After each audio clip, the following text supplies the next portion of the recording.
Јас и Мирослав почнавме со надпревари да одиме уште од прво деление, да не кажам, на училишни надпревари, физика, народна техника. Учествувавме на неколку повици на фонд за иновации и од таму ни дојде идеја да учествуваме на поголеми надпревари, што се веќе и светски акредитирани, и оформивме здружение по тој пат, па некако целата работа почна за тоа така. Така, оформивме здружение на граѓани, каде што имаме поддршка од Орце Николов и од Машинскиот факултет имаме исто така поддршка. Соработуваме со двете институции и активно работиме на нашите проекти во склоп на нивните лаборатории исто со Машинскиот факултет.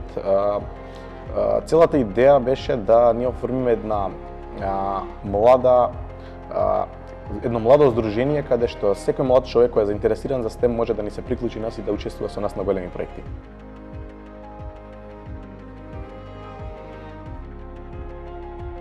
NASA Space Apps Challenge е меѓународна исто така надпревар каде што се стимулираат младите повторно да создадат мал тим од 5 до 8 членови кои ќе работат на специфичен предизвик даден директно од нас. Тоа е еден предизвик каде што ние направивме веб апликација каде што може директно ние да видиме точната локација на интернационалната вселенска станица и при тоа да видиме како таа се движи, како орбитира околу нашата планета. Главната награда беше да патуваме во Америка, односно во NASA центарот. Самото тоа што сме таму во NASA, што имаме прилика да се запознаеме со многу успешни индивидуи кои од ништо успеале да стигнат до таму, навистина представува едно извонредно искуство.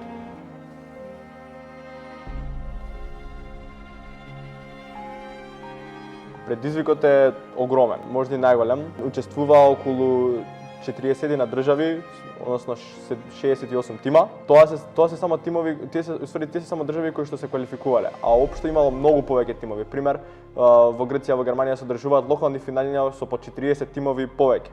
Многу голем надпревар е, предизвикот е преголем, има многу делови од понатака во животот што треба да користиме како тимска работа, инженерство, математика, маркетинг и така натака, за да стигнеме на надпреварот и не само тоа да бидеме успешни.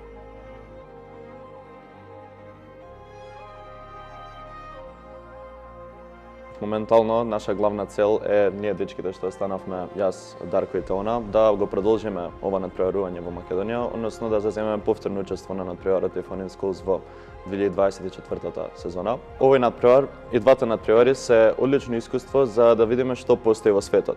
Да ни се отвори малку видикот надвор од границите на Македонија, да видиме како всушност во другите држави средношколците напорно работат и кои квалитети ги поседуваат и образованието во странство кои квалитети може да ни ги пружа на нас.